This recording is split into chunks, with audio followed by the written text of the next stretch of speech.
বাপরে বাপ! উঠছি সেই কোন সকালবেলায়, তখন বাজে ৫টা। সেই থেকে বাসি কাম করতাছি।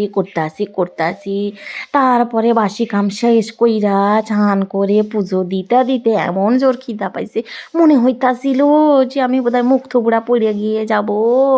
এমন মাথা ঘুরতাছিল খিদেতে, আর পেটে তো মনে হয় সুসুতে ৪-৫ বার ডন মারতাছে খালি, যে পেটে কিছু দে রে। শেষমেশ আমার পুজোটা হইয়া গেলে তাড়াতাড়ি করে ছাদ থেকে নেমে আসছে, আমার ঠাকুর ঘর হলো ছাদে, তাই ছাদ থেকে নেমে আসা মুড়ি দিয়া জল দিয়া আর চানাচুর দিয়া চুটকাই কাঁচা লঙ্কা কামড়ে তাই মুড়ি খাইতেছি। ওরে বাবা রে, সেই যে এক কামড় কাঁচা লঙ্কা কামড়ালাম, আলাজিবটা আমার কি হারে চুলতাছে, তাই জল খাইয়া নিলাম।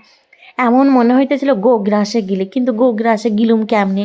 আমি তো গরু নয়, আমি তো মানুষ, তাই মানুষের মতো, মানুষ যেমন জোরে জোরে খায় তেমনি আমি জোরে জোরেই খাইতেছিলাম। বাবারে, আর ওদিকে কারেন্টের বিল আলাইছে, বিল দিতা প্যাক করতেছে খালি, আমার খাইতেও দিতেছে না শান্তিতে। এইবার মনে হচ্ছে ছুটতেই হইব। তা যাই হোক, যাইতাছি আমি, হ্যাঁ।